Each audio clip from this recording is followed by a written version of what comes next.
Hello guys, welcome back. So now we're going to take a look at the last part of the OTL creation. I will want to improve this where we have to specify the base or level. And basically what we have to do is we either have an original mesh that we want to fracture for the first time, and or it's already fractured and we want to go over an attribute, a given attribute, and iterate over each block.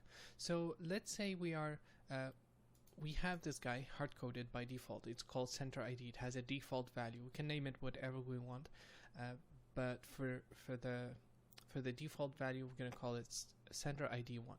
And in the case of first-time fracture, that center ID 1 doesn't exist, okay, because the mesh doesn't have it yet. So in that case, what we really want to do is we want to create that attribute and fracture the mesh for the first time. And then we can copy the same node and plug it in and say I want to loop over the attribute called center ID 1.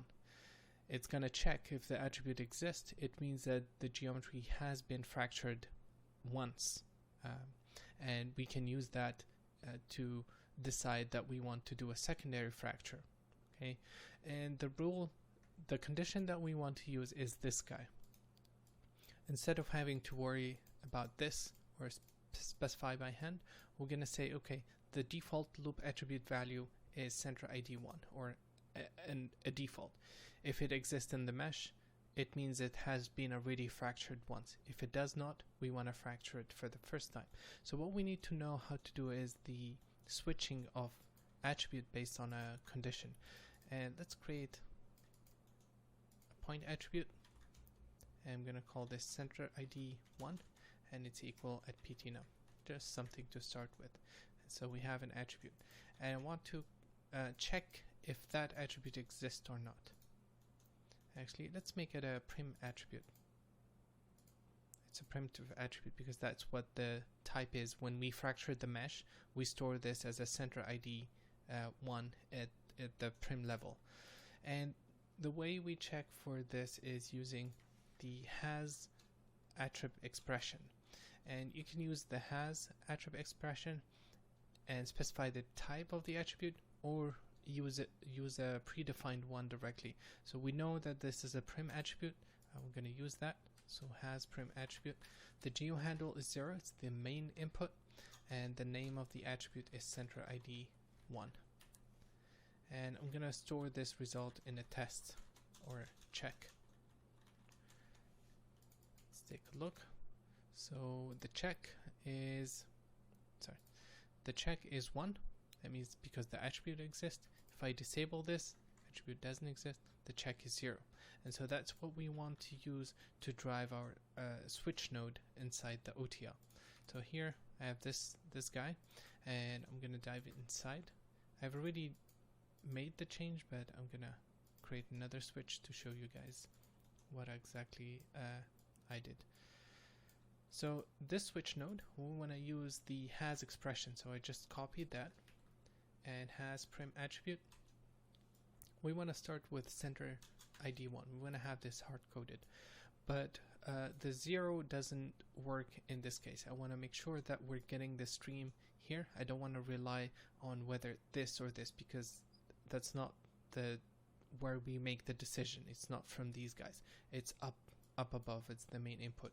So I made a null here, and I'm going to create a spare input, add spare input, and let's drag this guy. So now we can reference this using the -1 syntax.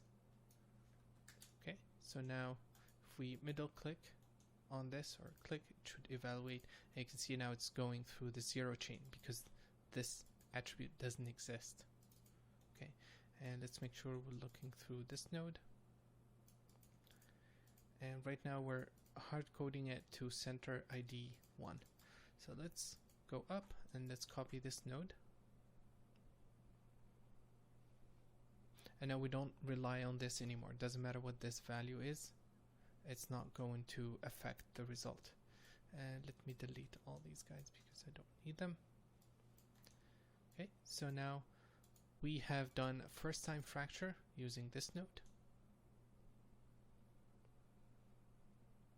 Okay, let's take a look.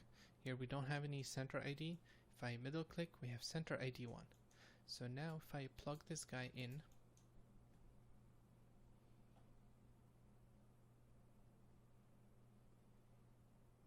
it's taking a few seconds to compute. Okay, cool.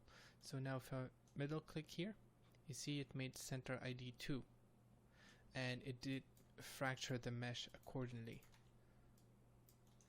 So that's center ID 1, and that's center ID 2. We didn't change anything, we just copied the same node over, and the way it works is it checked the input geometry, and this time the expression was a success. It found the center ID 1, and so it treated the mesh as it knew that it had been already fractured, so it's going to use the second path, and what we want to do is fracture it a second time. Okay, we can continue doing this, but the next time we don't want to fracture based on center ID 1. We want to fracture based on center ID 2. But right now it's hard-coded here, so we have to link it so that this guy is driven from the upper level input. So let's add a spare input. Let's add a string. Call this attribute name. And this is going to be the same value that we use for the loop attribute. So here I'm going to copy this and paste relative reference just to get the string, and that's it. That should be it. Yep. Okay, I'm not sure which. Yeah, we did it here. Should have done it at the upper level. And let's see, center ID 1.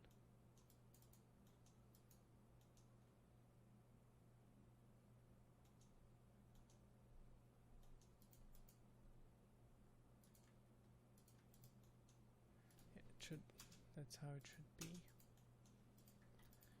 Let me check this guy. This is my first attempt. Yeah, everything is the same. Result is 0.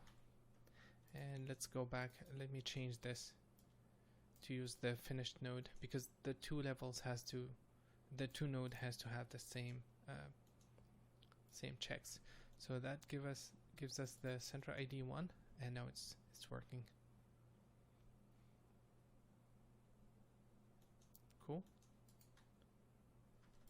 Let's take a look. Nope, it's not working.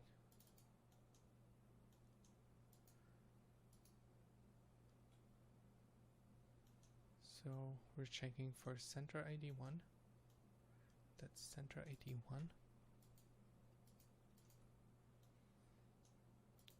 I think I know why.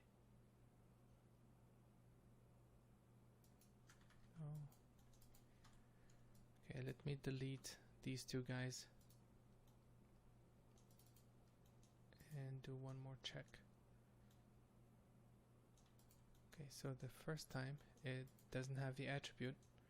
This doesn't exist, so that's 0. That's good. Let's copy this.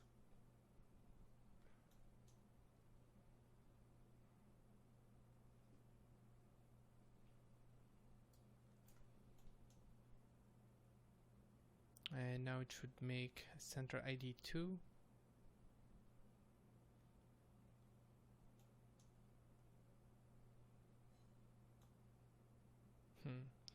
It's still not working.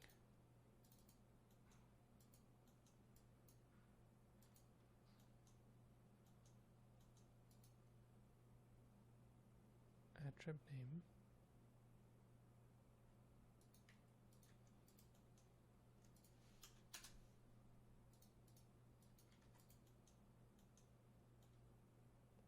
Center ID 1, it's a prim attribute.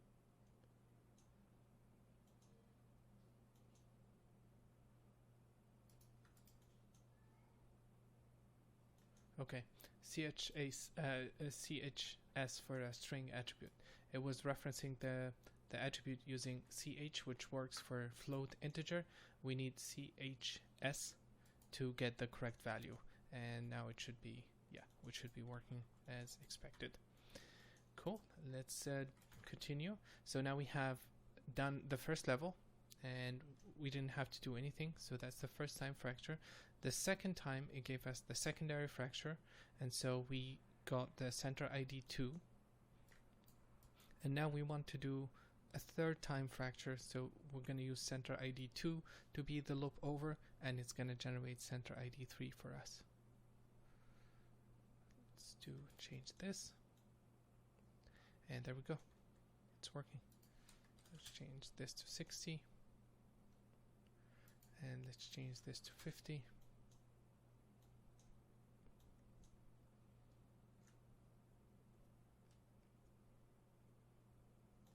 Okay, and let's take a look at all these levels.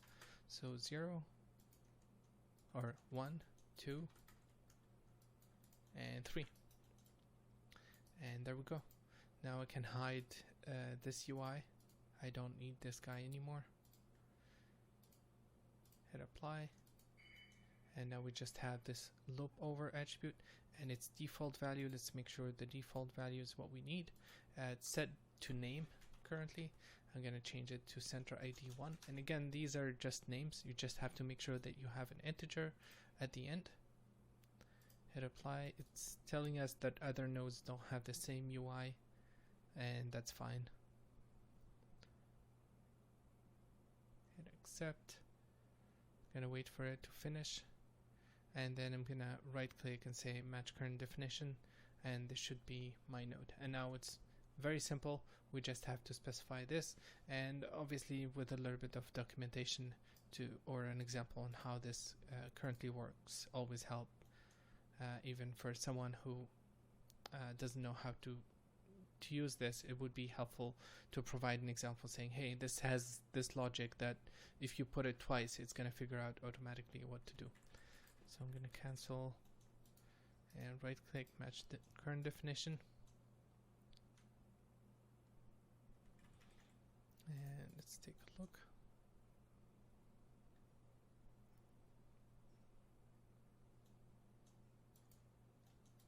Okay, so that's our first time fracture.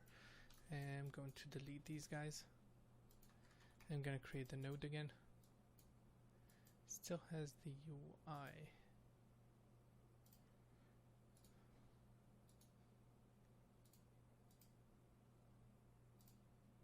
Okay.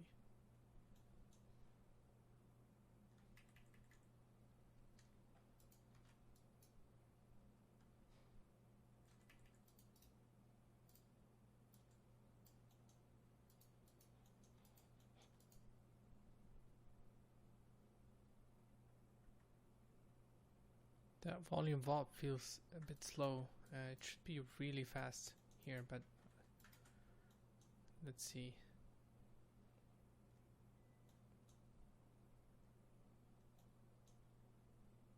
And the node copying is a bit slow for some reason, even though the network is quite light. It could be that the voxel size is quite big. So I'm gonna lower this to 0.1. Yeah, it's just this guy was slow. Okay, so there we have center ID 1. I'm gonna change this to 40. And this to 20. 50.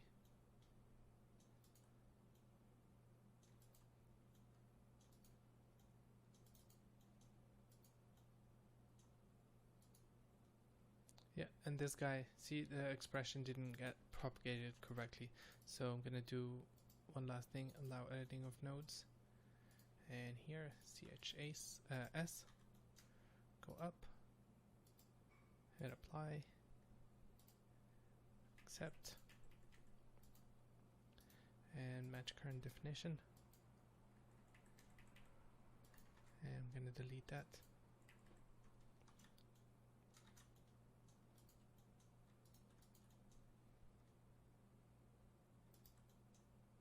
Okay, let's set this to 20, and let's create a new node, recursive fracture, and this guy is, yeah, I'm gonna set this to 0.1.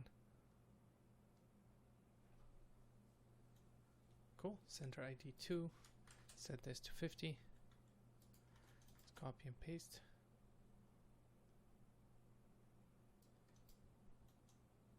And center ID 2. Give us center ID 3. Perfect. And everything is working as expected.